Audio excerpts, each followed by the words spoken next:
What is up, Sports Geeks? It's your host, Josh, here back with another episode, another fantasy football episode here. Getting towards the holiday season. What are you thinking? You need to go shopping for some Christmas gifts? No, you need to be listening to who you need to start for fantasy football, and that's where Alec and I come into play here. Coming off of an absolutely spectacular week last week where we're telling you to start Jordan Addison, who over 3X's his projection. Isaac Guerrero out of you, Alec, who 2X's his projection. Just a spectacular week. Calvin Ridley, Tony Pollard both overproduced. Tyrone Tracy nearly goes for 20. Bucky Irving, the only missed the week, and he gets hurt in the first quarter. So very, very tough beat on Bucky Irving, but a great week last week. I'm hoping we won some people, some fantasy leagues who started Jordan Addison and Isaac Guerrero last week. So we have 6 more players here this week, and I think it's going to be playoffs are starting here. So this is must-win time for everybody. And I think we have 6 guys here that could win you some fantasy leagues. So real quick, make sure to hit the subscribe button. We have more fantasy football content coming every week, college basketball content every week. We'll have mock drafts out every week as soon as the regular seasons is done. So hit the subscribe button. It's free. It's easy. Lets us know you guys like the content. Other than that, though, I'm done yapping. Over to you, Alec, for the first one here. Yeah, so I'm going back. A guy we had last week. I'm going back to Tony Pollard. He's playing the Bengals this week. I'm a Bengals fan. You know that. This is just based off pure Tony Pollard's getting the touches as well. He still had about 70% of the snaps last week over, Tyjae Spears, who actually was back healthy this past week. What we saw to Rico Dowdle against this Bengals defense I guess it would have been last night. Pollard has a big chance to go over 100 yards this week, not including multiple weeks. Really since like the last 6-7 weeks, he's had at least like 3, 4, 5 targets as well. We kind of talk about floor a lot. His floor is very safe this week, especially when it's, the first-ish round of the playoffs. Your fantasy league shouldn't have the playoffs week 14. Hopefully it didn't last week. I know one that we were in, it started last week, but no, I definitely think Tony Pollard's a great play this week. Yeah, no, I love Pollard this week. Like you said, the volume's there, and the Bengals defense, if you watched last night, against the Cowboys, the way to beat them is to get it on the ground. Obviously, they've had their coverage issues, but on the ground, Rico Dowdle last couple of weeks has ran spectacular, and he ran all over the Bengals last night. I completely agree. I think Pollard's going to have a great week this week. Yep. Yeah, no, yeah, and especially Pollard as well. Again, like what Rico Dowdle did against the Bengals last night. I'm telling you, this defense is terrible. I can't tell you how many tackles they missed last night, and I think Tony Pollard is much better of an NFL running back than Rico Dowdle, even if the Titans' offense is pretty bad. Yeah. Well, even the Cowboys last night. You're without Zach Martin, right? Who I didn't know this stat. They showed it last night. 6 holding penalties in his career, 7 all-pro seasons. Crazy. That's one of the most impressive stats I've ever seen. Doesn't he look like he also doesn't look like an NFL player? No. He looks like a middle school PE teacher, and he's just like casually like a top 12 offensive guard of all time. Yeah, like a middle school PE teacher. That's that's the high school like assistant football coach. Of course, yeah. But no, I think Pollard's going off too, and we touched on Dowdle there. Perfect transition here because he's my first one here. I think Dowdle, kind of what we were just saying. We ran all over the Bengals, right? Don't get us wrong. The Bengals defense, rushing defense is not good, but I think Carolina's is probably worse. Carolina's is atrocious. We've been saying it all year. With Derek Brown, it was bad. Without Derek Brown, it's even worse. This Carolina defense is also, or their offense is starting to score a bit more, which I think just makes games more competitive. Bryce Young's starting to figure it out a little bit. And I think that Dowdle is set up for good quality touches all game this game. Yep. And I actually think that Carolina is legitimately the only rush defense that's worse than the Bengals. So yeah, you're absolutely right. I think this week for Dowdle could be like a 25, 30-point week if you throw in a couple touchdowns, which I think is definitely possible. Yeah, absolutely. And the volume is there too. You look at the last 2 weeks or last 3 weeks, he's gone 19, 22, 18 carries, and he's ran great, over 4.5 yards per carry in all 3 of those weeks. So you're lining up, you're kind of pairing it together, right? Of a running back that's putting it together. He's starting to play the best football of his season, and you're lining it up against a terrible rushing defense, the worst in the league, in my opinion, in both of our opinions. So I think that for Dowdle, I could comfortably see 100+ rushing yards this week. I could see at least a touchdown. I think the ceiling, I could see 120, 150 all-purpose yards with 2 touchdowns. I think the floor is like probably 80 all-purpose yards in 2 or 3 catches. So you're looking at like a 10, 11-point floor and like a 30, 35-point ceiling. I love that in the playoffs. Yeah. No, I absolutely agree. His ceiling this week is it's I think it's higher than Pollard's, like we just talked about. Mhm. But I mean, Dowdle could explode this week. If you have him, you're probably starting him anyway, but you have to find a way to get him in the lineup. Yes. Yeah. Nobody's on bye week this week now, right? Maybe you Yep. have you went a little RB heavy in the early goings. If you're in full PPR, don't play a receiver at your flex. Get Dowdle into your flex if you have Yeah. Dowdle because he's a stud. Yeah, it's almost coming to the point where, like, say you have a Jonathan Taylor or a Rico Dowdle, like, I'm thinking about playing Dowdle. Yeah. As crazy as that sounds, if you would have told me at the beginning of the year, I'm No, going to you're draft Jonathan Taylor in the first round or second round, and I'm going to be starting Rico Dowdle in him over the playoffs. it's unbelievable. Yeah, no, it is. But yeah, no, I'm all over Dowdle this week. Sounds like we're both aligned there. Who do you have for your second one here? Yeah, so my second one, we were on him last week. He ended up not playing. It was Lad McConkey. I think Lad McConkey crushes this week against Tampa. Or not, yeah, against Tampa, sorry. Mhm. So yeah, no, I think Lad is we saw this Chargers offense last week without him, struggled to move the ball. I think locked in, at least for the rest of this year, if he's healthy, he's getting at least 10 to 12 targets in a game for sure. Yeah. Well, I completely agree. And you even think back to 2 weeks ago, right? When I believe they had against Atlanta, I think they only had 180 passing yards and he had 115 of them in the receiving game, and he got hurt in the third quarter. So it was like in and out of the game. So it's very clear this passing game without him is not even remotely the same.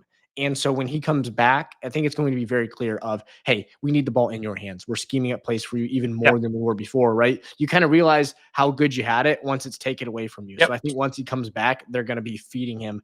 If he comes back, you're obviously monitor the practice, but I think he's going to be getting peppered with quality targets this week. Yeah, and you don't know how good you have it till you have to watch Josh Palmer play like 90% of snaps and realize, like, listen, Vlad McConkey is easily the best wide receiver in this offense. It's not even close. No, So yeah, no, yeah, it's not. And so I think we'll really see that. But again, monitor the practice situation. We'll see what how that works out. I'm going to a receiver here. I know I just mentioned Atlanta secondary, and before that Chargers game, they were getting absolutely torched. Right, Bo Nix goes for 300 plus. Then they go into last week, and we had Addison last week.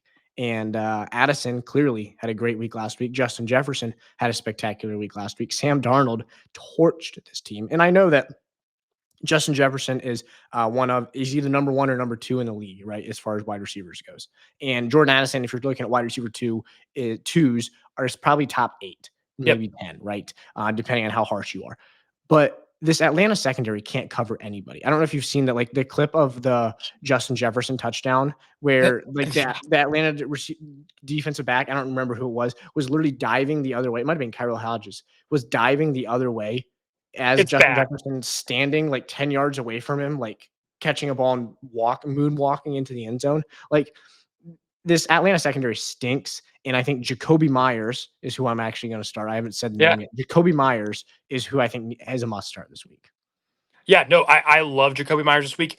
He's been peppered with targets ever since really Devontae got traded. Him and Brock Bowers have been beasts. Also, I saw a report as well.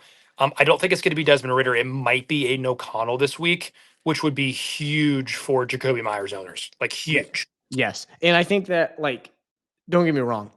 Aiden O'Connell is way better than Cincinnati legend Desmond Ritter. But I think even with Ritter, I still Yeah, like the value. of Obviously, course. it multiplies with O'Connell playing. But like Yeah, you look at this, the snap share, right, of Jakobi Meyers. Last 3 weeks, 99, 93, 91. He's yeah, not coming off of the field, right? Like a 93, I mean, obviously 99, but like a 93, 91% snap share means you're coming off like when you're tired or like when you're in like jumbo set. Like you are not you're always on the field. yeah. And you look at just targets, exactly what you're saying, 15, 11, 10. So the volume's there. It's a great matchup against a terrible secondary. I think he's going to be in a great spot to go for double-digit targets. Hopefully they're quality here.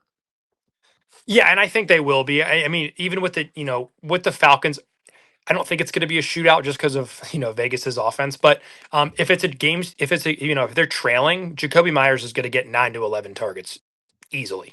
Yeah. So for a flex, I think that's great. Well, and their rushing game just isn't good enough to be able to move the ball consistently and not Yeah. throw the ball, right? And Sincere McCormick is not really looking that bad. He No, looked pretty good last week. yeah, no, he did have a couple runs last week. That's like, whoa. Let's Who's keep this an eye guy? on it. Yeah, Yeah. let's keep an eye on this guy. Yeah. That's kind of the way that we thought Zamir White would run all year. And I think we picked Zamir White in week 2 against Carolina's rushing defense for the same reason we've been talking about all year. And he had like 10 carries for like 25 yards. And it was like, I yep, think never he's again. the only person to not hit against Carolina's defense this year. I think he might be the only one.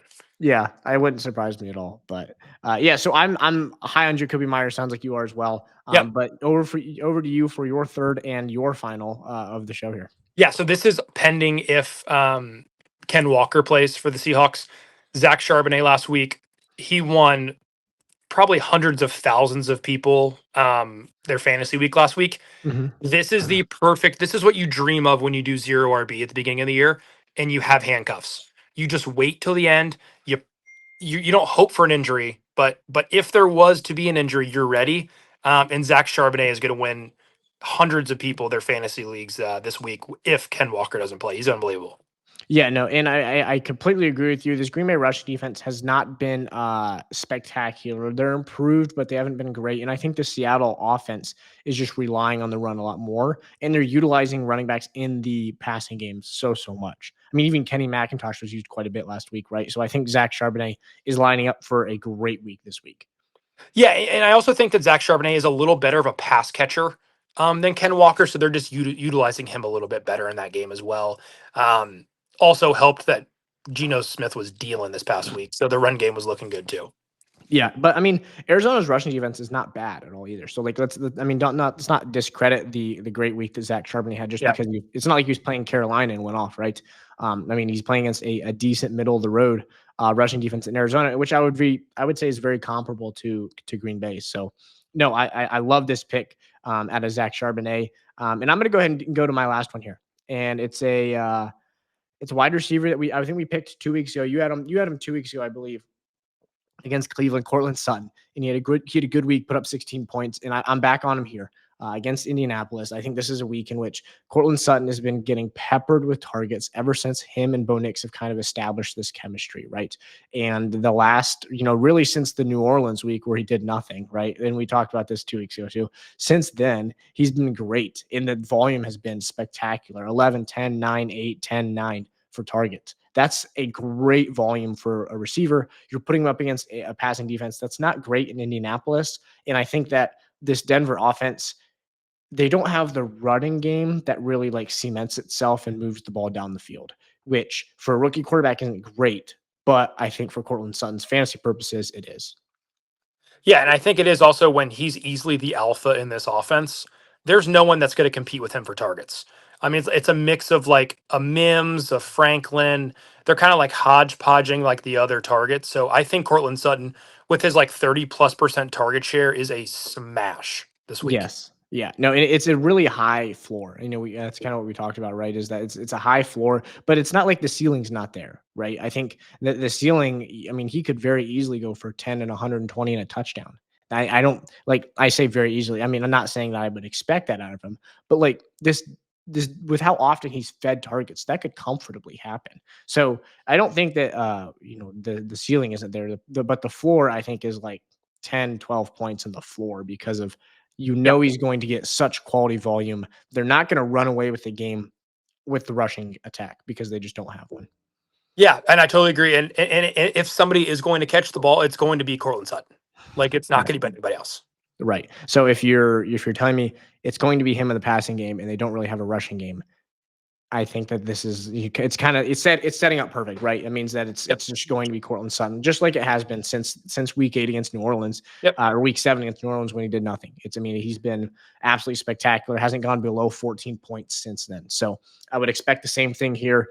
He's got to be in your lineup. Those are 6 guys there that have to be in your lineup this week. Obviously, if you have all 6 in a league, nice work. But I mean, Rico Dowdle, Courtland Sutton, Jakobi Meyers, and then Tony Pollard, Lad McConkey, and Zack Charbonnet. 6 guys that could win you your fantasy week and put you into the finals or semifinals, depending on your league. But those are the 6 guys we have there, Alec. Absolutely crushed it last week. Crushed it 2 weeks ago as well. Looking for a third week here. string 3 weeks together. But other than that, this has been the Sports Geeks podcast. They play, we talk. Thanks for watching, guys. Peace.